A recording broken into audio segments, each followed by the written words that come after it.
Good morning, children. Happy to see you all once again. Hope you're all staying safe in home. So, in last biology class, we saw the chapter food. Where does it come from? No, my dear children, we saw why are we eating food? What is the answer? Why are we eating food? We eat food to have a balanced diet. The components like carbohydrate, protein, vitamin, minerals, fat and water should be taken in by the from the food which we eat for the healthy growth of the human beings, right?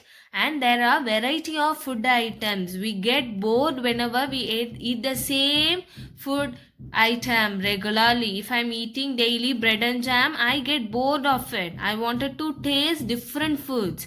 So that is why we have a variety of food items. Then we saw how is the food prepared. How is the food prepared? The foods are prepared by the raw materials. The raw materials are given the name as called as ingredient. No, in last class homework I gave it as to list out some ingredients for the food items which I gave. I hope you are now clear with what is meant by ingredient.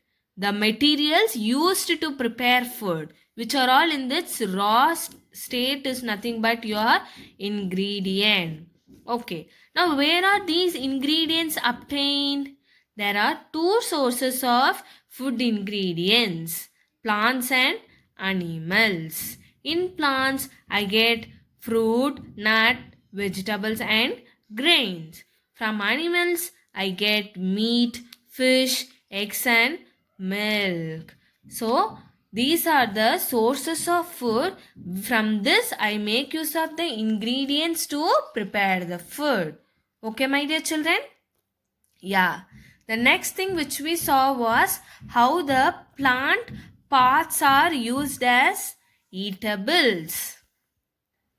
Various parts of the plant like leaf, root, stem and seeds are all edible parts. Edible means eatable. Your rice is nothing but the seed. Spinach, mint means pudina or all your leaves. Brinjal, apple, tomato, orange, pumpkin are all obtained as a fruit of the plant. Okay, the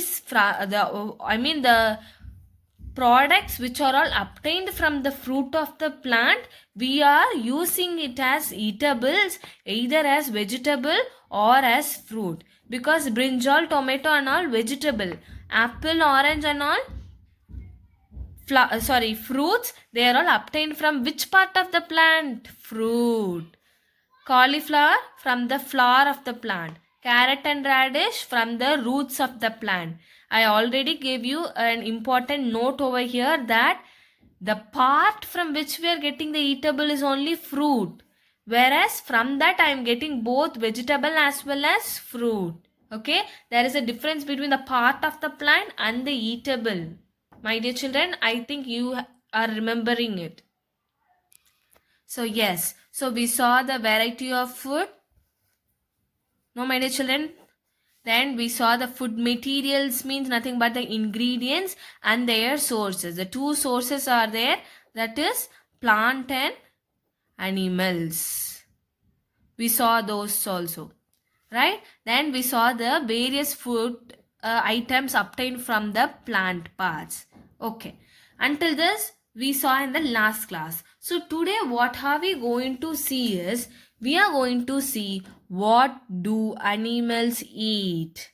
Okay, for this question I am going to classify the animal group as into three different groups: herbivores, carnivores and omnivores. On what basis have I classified them into three groups? Based on what do they eat. Okay, if the animals are eating plants, I call them as herbivores. If they are eating animals, I call them as carnivores. If they eat everything, and I have written in back bracket as both. Okay, both means plants as well as animals. If they eat both plant and animal, then it is omnivore.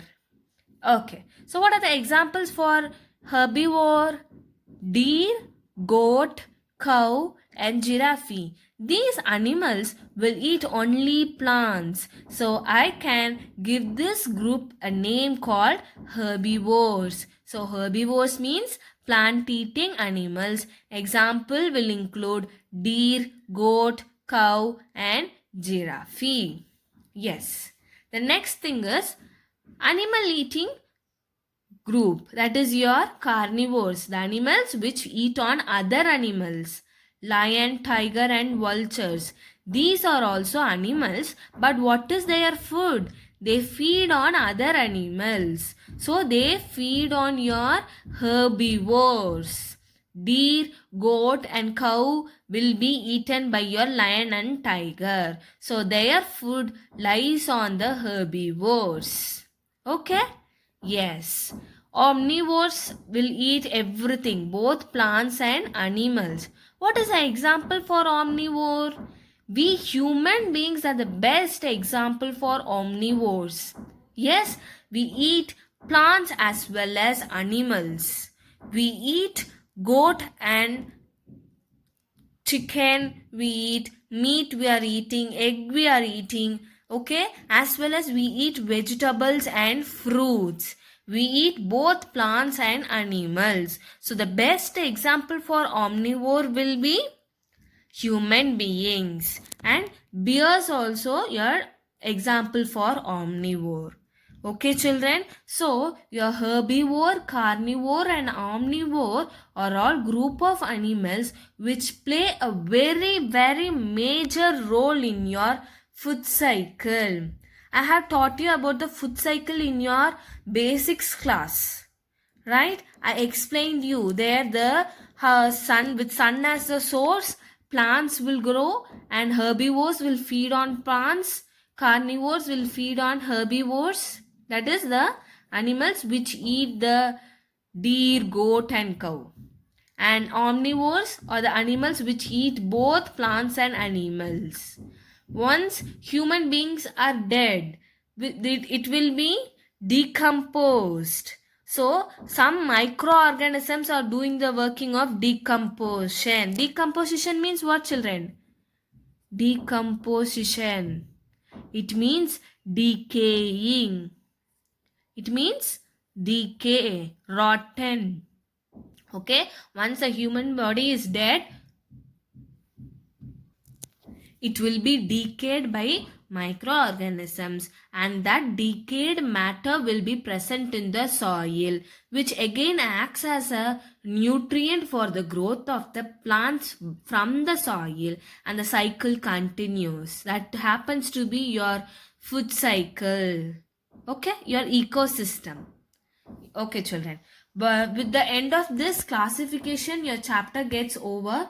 So, we discuss in this chapter about why are we eating food. That is the first question that we saw. The answer is we need to get various components like carbohydrates, protein, vitamins, minerals as a very essential part for the growth of the human being, and we should maintain a balanced diet.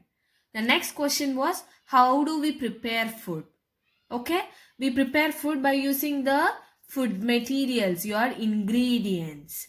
The third question we saw was how the food materials are obtained. There are two sources for the food material, plant sources and animal sources. And the plant parts are used as food. We discussed about that. And the last question which we discussed was, what do animals eat? So to these 5 questions, the entire chapter gave us this answers. Okay children, I hope you're clear with this chapter, and let us do some recall session now. What are the 2 primary sources of food? From where are we getting the food, the ingredients? There were 2 sources, right? One was plants and the other one was animals. Okay, from plants we get fruits, vegetables, grains, and nuts. From animals we get fish, milk, eggs, and meat. Okay, next one is a true or false question. We eat different parts of the plant. Do you agree with me, children? Yes, we eat different parts of the plant like root, seed, leaves, and fruit. We discussed that. So the answer will be true. Okay, next one. Animals who eat dash are called herbivores. Herbivores are nothing but your deer and cow. What do they eat? Your cow eats only plants. So the animals which feed on plants are called herbivores. The next one. Cow eats grass. True or false? True. Lion eats animal. True or false? True. Okay. Lion is an example for herbivore or carnivore? Carnivore. Cow is an example for herbivore because it eats plant. What is meant by edible? What did I tell you? Edible means eatables, the food items which can be eaten by human beings. Okay, children? Okay, so I think you're clear with this chapter. By this, your first chapter gets over. If you have any doubt, please do call me. And regarding your homework, you need to do the book back exercise questions. See you in the next class, children. Thank you. Also, there is another point that how do the honey bees collect honey? So bees are animals. I mean the flies which come under the category animal. Okay, they are not plants, so they come under the category of animals. Okay, so how do they collect honey in the beehive? From the flowers. The flowers will have some sweet juices inside them. The honeybees will collect those sweet juices and they will store it in their beehives. That is what we get as honey. So we are getting the food honey from the animal bees. So the sweet juices are nothing but your nectar. We call them as nectar. The juices which are all sweet in taste present in the flowers of the plant. Okay, my dear children? Yeah, so there is an activity using channa seeds or bean seeds. What you have to do is first take a handful of seed, that is your channa or bean seed, and wash them in water. Okay, put it inside a bowl and pour water and keep it. Leave it as such for a day. The next morning, you wash the seeds again in a fresh water and put it inside a bowl which is an empty bowl. Okay, now in the empty bowl you're going to put only the seeds. You're not going to add the water into it. And cover the bowl with the seeds alone with a wet cloth. Leave it for another day. And the third day you will see some kind of white color structure grown from the seeds. Okay, that is called as sprouting. Right? That kind of seeds which is having a white color extra growth by putting inside in the water, and that is containing a rich amount of proteins in it. You can even eat it rawly or you can even cook it by adding some spices to it, and that would be a best snack for you, and it is very good for your health. It has a rich amount of proteins in it. Okay, children, try it out in your home.